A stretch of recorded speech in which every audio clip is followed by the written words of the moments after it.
नमस्कार। आज हम लोग सभी यहाँ पर हमारे जितने भी भवानी की मातृशक्ति हैं अपने अपने पारंपरिक परिवेश में आप देख सकते हैं। नाक में नथ है, मांग टीका है, कान में झुमका है, हमारा मंगलसूत्र है और सबसे बड़ी बात है जो गलोबंद है ये फिर से बहुत प्रचलन में आ रहा। हमारे कुमाऊँ का बहुत पहले प्राचीन समय में हमारी अम्माएँ हमारी सासें पहनती थी, इस वक्त फिर बहुत चलन में है। सब लोगों ने गलोबंद भी पहना हुआ है। ये हाथ के पहले धागोले थे और पौंची भी थे तो सब ने पौंची पहने हुए हैं। इसी तरीके से 16 श्रृंगार में आपके चूड़ी, मेहंदी, नथ, मांग टीका, पाजे, बिछुए सभी आते हैं। तो आज हम सब लोग बड़े उत्सुक हैं। आज पहली दफ़े भवानी में हम लोग डिकारे बना रहे हैं। हरेले का ये एक छोटा सा पर्व हम कहें इसको, हरेले का एक पार्ट है। तो हमारी सभी बहनें, ये हमारी गीता बिष्ट हैं, हमारी कंचन शाह जी, हमारी वर्षा जीवन वर्षा कला समिति से आई हैं, हमारी वर्षा जी हैं, हमारी ममता पांडे जी हैं और अभी पूरी टीम यहाँ पर पहुँचेगी। तो मैं सभी को हरेले की बधाई दूंगी। और आज इस कार्यशाला और इस आयोजन के भी सबके सहयोग से ये होता है।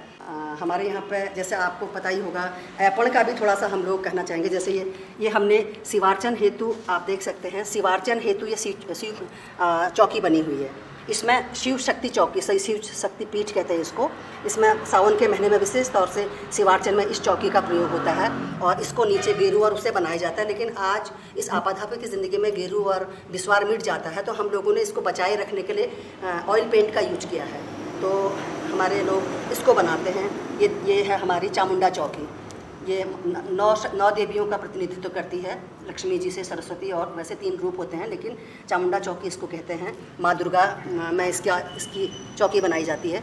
इसी तरह सावन के महीने में इसका विशेष महत्व होता है। आप जो ये देख रहे हैं बाहर जो यंत्र बना हुआ है, ये शिव जी के त्रिशूल और बीच में आप 2 त्रिभुज मिले हुए हैं और ये पीठ बनी हुई है, ये है शक्ति। तो ये शिव शक्ति पीठ इकट्ठे बनी हुई है। इसकी 2 चौकियाँ अलग अलग भी होती है लेकिन हमने इकट्ठे बना रखे हैं क्योंकि शिव और पार्वती, शिव और शक्ति, तो ये शक्तिपीठ, शिव शक्तिपीठ इसको कहते हैं। इसी तरह हमने कलश लिखा हुआ है, आप सामने देख सकते हैं। हमारे किसी भी शुभ काम में कलश का बहुत महत्व होता है, कलश स्थापन का बहुत महत्व होता है। हमारे किसी भी शुभ काम में, शादी, ब्याह, जनेऊ, किसी में बहुत सुंदर तरीके से आप देख सकते हैं कितना बारीक से ब्रश से ये लिखा हुआ है। ये सारे ऐपण से लेकर के सारे ये जो है, हमने ये कलश को सुंदर तरीके से उकेरा है क्योंकि इसमें ऐपड़े भी दिए हैं और सुंदर लग रहा है ये।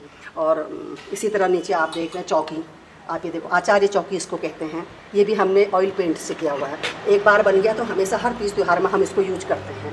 तो यहाँ पर हमारी कुमाऊँ की, इसको कुमाऊनी पेंटिंग ही कहेंगे, यानी कि ऐपण कला।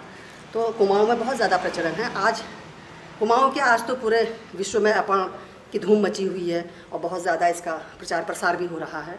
इसी तरह से हमारे जो भी तीज त्यौहार हैं, चाहे वो हरेला हो, उत्तरायणी मेला हो, नंदा देवी मेला हो, हमारे यहाँ के झोड़े, चाचरी, छपेली और लोक नृत्य, तो ये सारी चीज़ें हमारी महिला पीढ़ी दर पीढ़ी इसको आगे बढ़ाती हैं। आप थोड़ी देर में देखेंगे यहाँ पर बहुत सुंदर, यहाँ पर महिलाएँ झोड़ा करेंगे और उसके बाद लोक नृत्य यहाँ पर करेंगे। हमारे जैसे जागर विधा है, हमारे देवी देवता सगुन आखर से शुरू होगा, गणेश वंदना से यहाँ पे।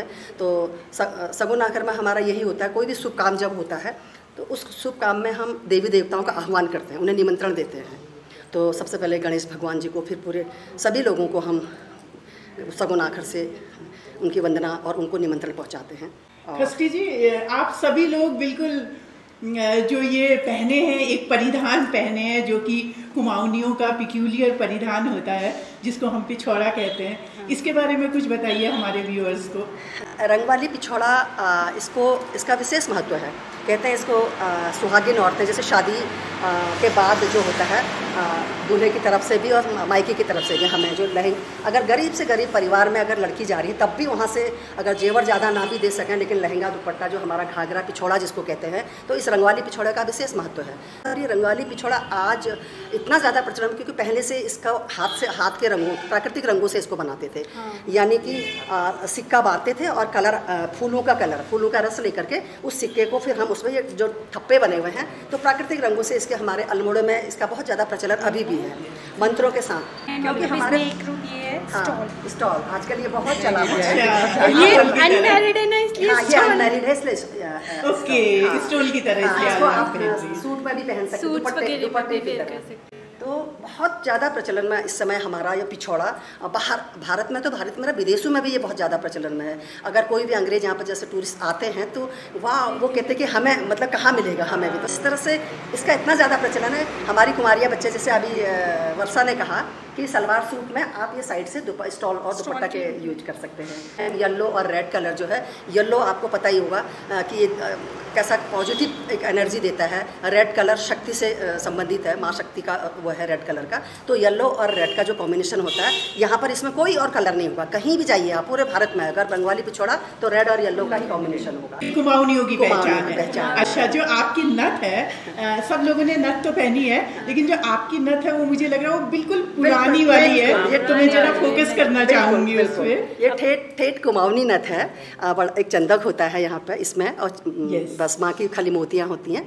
तो ये बात को फिर कोई गढ़वाली कट, कोई नैनीताल कट, या फिर नए नए समय से नए नए तरीके से, लेकिन ये बहुत पुरानी नथ है। आप वो बात भी बताइए कि किसकी कितनी बड़ी। हाँ, नथ का कहते हैं मैम। मैं तो किस्सा भी बताऊंगी। मेरी बुआ है था, बुआ जी ने मुझे बताया उस जमाने में, आज से 30-40 साल पहले की बात बता रही हूँ।